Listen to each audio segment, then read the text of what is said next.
Hello everyone. Today we are going to talk about the string bean lifecycle methods. So, what are the lifecycle methods available for a spring bean? When we define a spring bean, what are the lifecycle methods are available? How we can define those lifecycle methods and how those lifecycle methods will be invoked by the spring application context. So, lifecycle method we generally define for a spring bean to do some additional business logic or some additional functionalities. Some of the lifecycle methods are called by the Spring application context after initialization of the bean, and some of the lifecycle methods called by the Spring application context before destroying the bean. So as we can see here, we can define the lifecycle method of a bean via post construct annotation or via implementing the initializing bean interface, and that interface has a method called after property set, or we can define a custom method for that particular bean. Same for cleanup job of that particular bean. We can define method called using pre-destroy annotation, or we can implementing a bean called or sorry, implementing an interface called a disposable bean, and disposable bean has a method called destroy method, or we can define a custom method for that also. But in what order these method will be invoked by the Spring application context? For let's say, for example, if a bean has a method which is annotated by post construct, that same bean also implements the initializing bean interface and has a custom method. Post construct annotation has the highest priority, so it will be called first.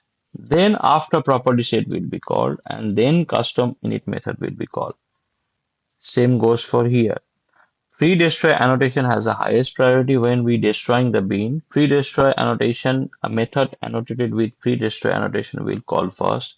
Then disposable bean destroy method will be called, and then the custom method we define for that bean will be called.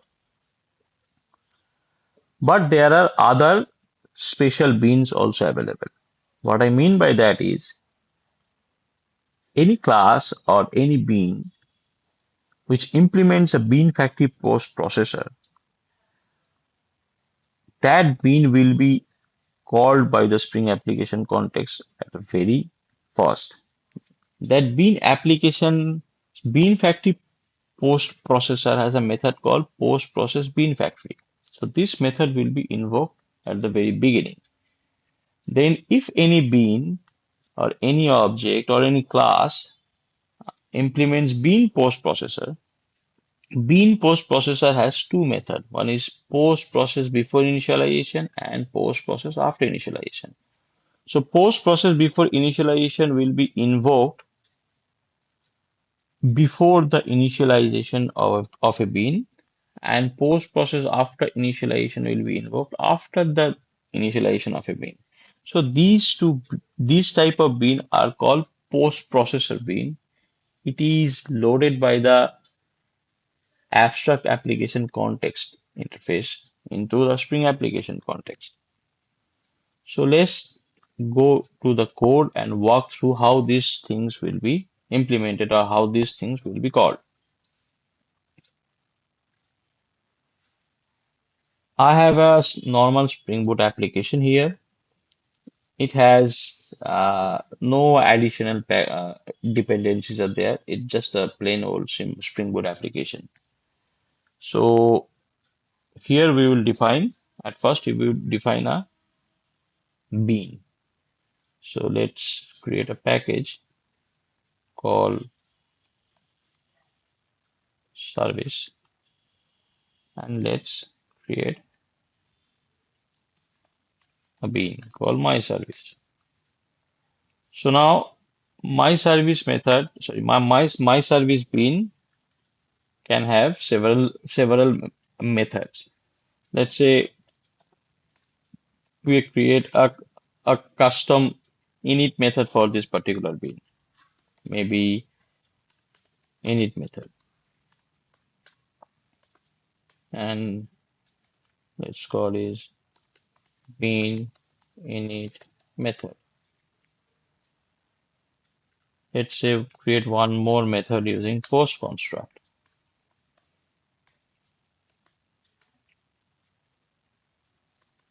Post construct method,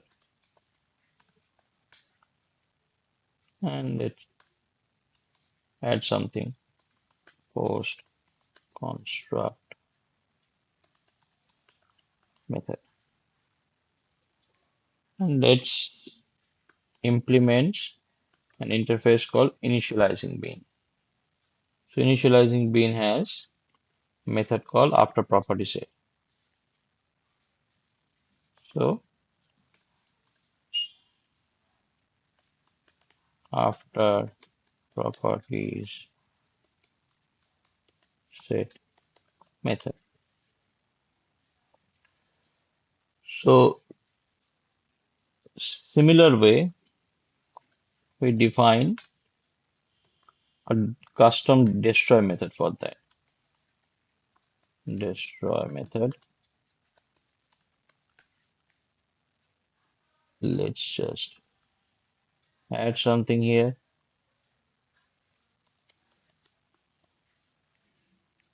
Let's create a destroy method using pre-destroy annotation.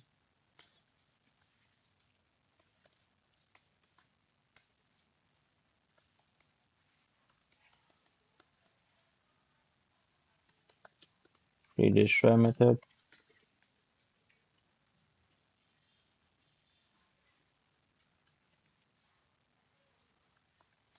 Pre-destroy method. And let's also implement an interface called disposable bean. And disposable bean also has a method called destroy. It should be method. There is a typo.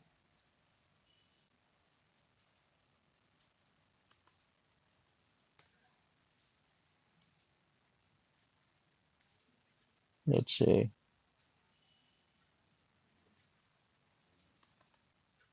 dispose. Let's say add something unique. Uh, let's say destroy method.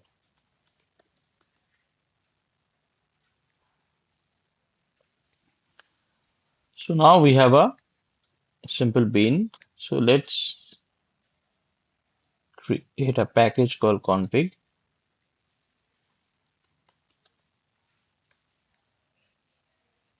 and we define a configuration class, my config, annotate that class will with configuration, and create a bean here, and the bean name will be my service.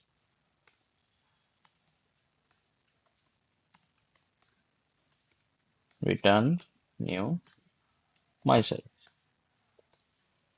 So here in this bean annotation, we can define the bean init method and destroy method also.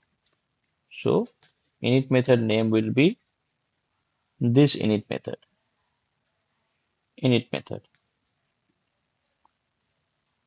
and destroy method name will be this custom destroy method.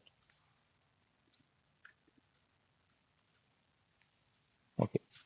So now if I run my application, so what order it will print? Like I said, post construct has the highest priority. So any method annotated with post construct will be invoked first. So this method will be invoked first. After that, initializing bean interface method will be invoked. It means the after property set method will be invoked, and then custom init method of that bean particular invoked.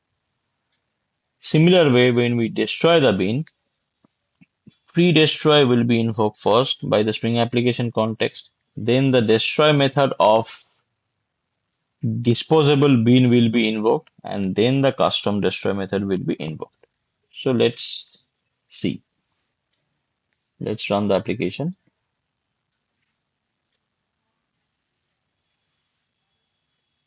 So as you can see here, post construct method invoke first, then after property set method invoke, and then bean init method invoke. Similar way, when the bean is getting destroyed, pre-destroy method invoke first, then destroy method, which is a method of disposable bean interface, and then bean custom destroy method invoke. So this is the way, or this is the order it will always invoke by the Spring application context. So now let's create some of the pre-processor. So first, let's create a class which implements bean post processor. Sorry. So my custom post processor. Let's say implements bean post processor. So this bean post processor has two default implementation of. So these are all default implementation. One is post process before initialization and another is post process after initialization. These are default method of that interface. So we will create our own instance. So generate override methods, post process before initialization and post process after initialization. So let's return bean. So here also let's return bean. Now add some print statement here. Maybe this is post process before initialization, and the same print statement would be, sorry,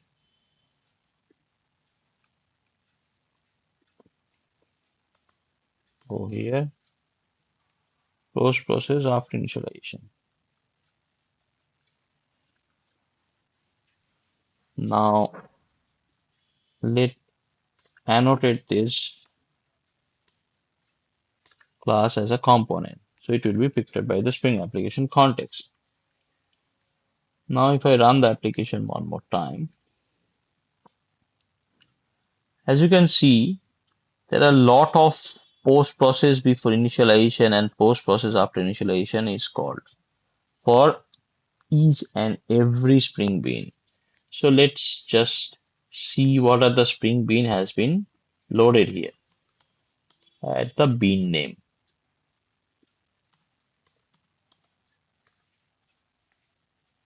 Rerun the program one more time. So you can see here there are a lot of beans has been loaded by the Spring application context. My config, my service, bean custom method application. You can see here auto configuration packages, property placeholder auto configuration. So a lot of beans has been loaded by the Spring application context. So what we can do here, we want to print this only for our bean. So if bean name dot equals my service, then it will print. Similar way, if bean name dot equals my service, then it will print. So let's run one more time.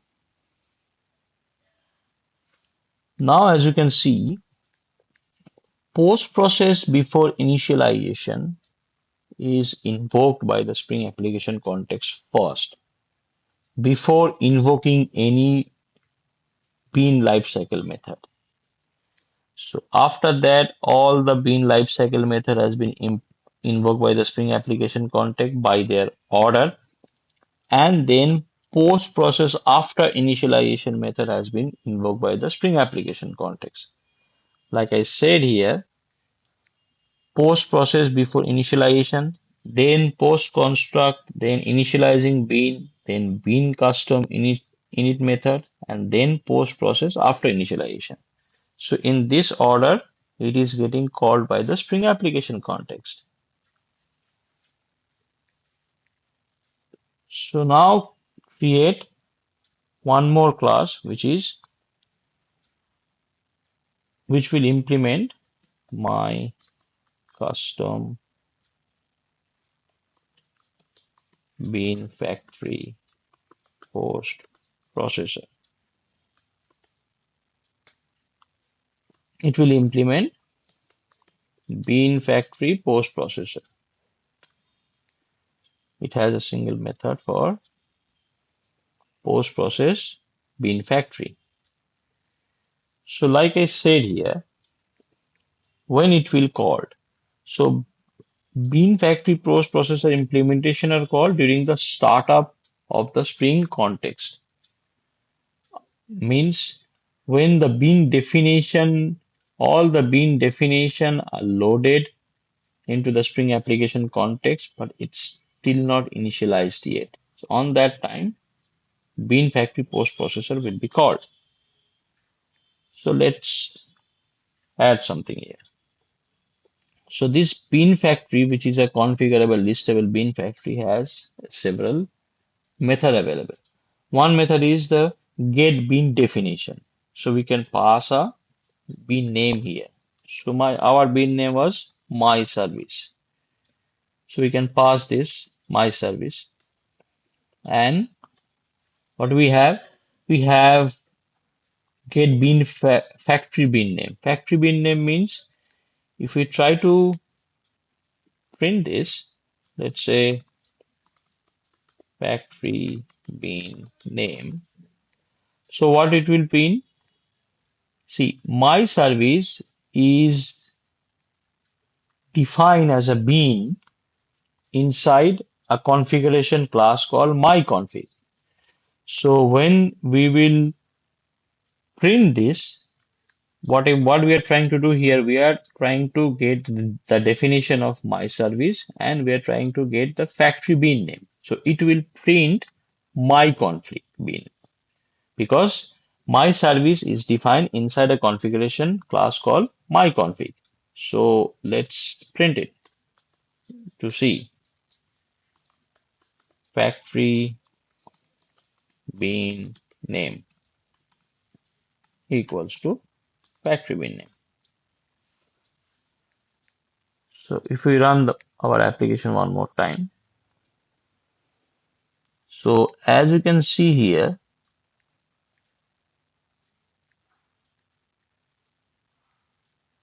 oh, sorry, my mistake. It's not getting picked up by the Spring application context.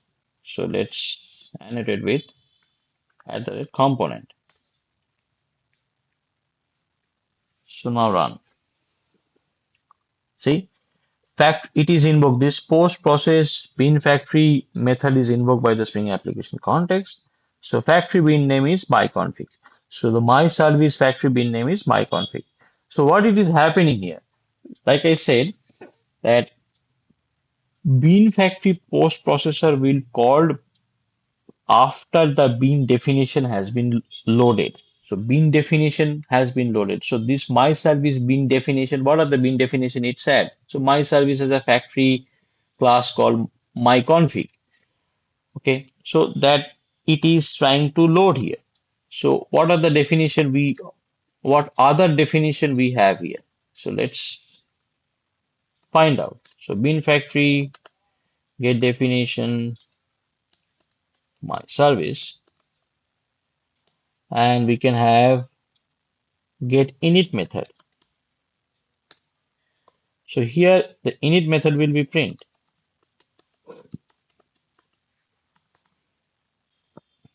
So if we print out the init method of that particular bean,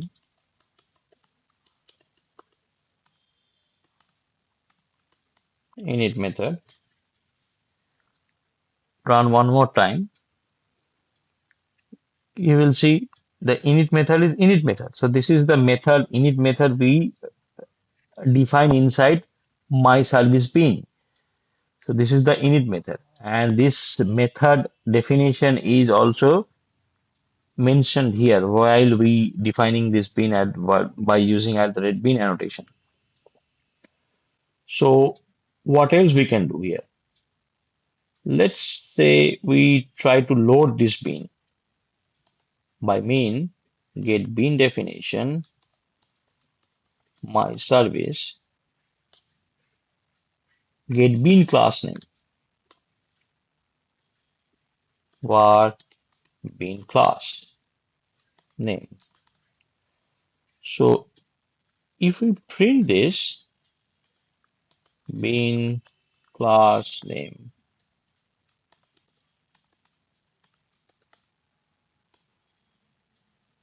what will be print?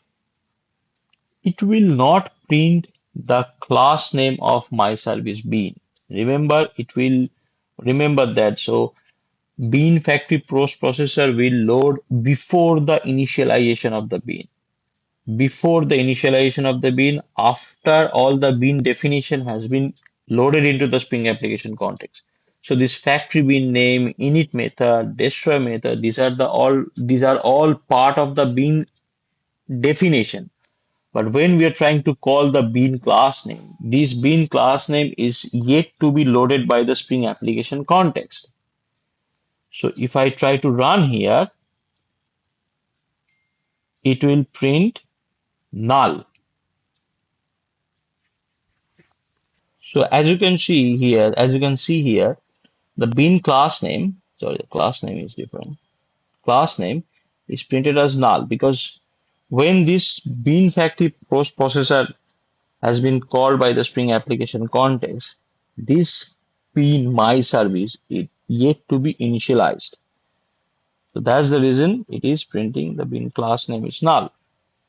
So this is the flow it actually called by the Spring application context. So post process bean factory will be invoked first if there is a bean factory post processor object or bean is there.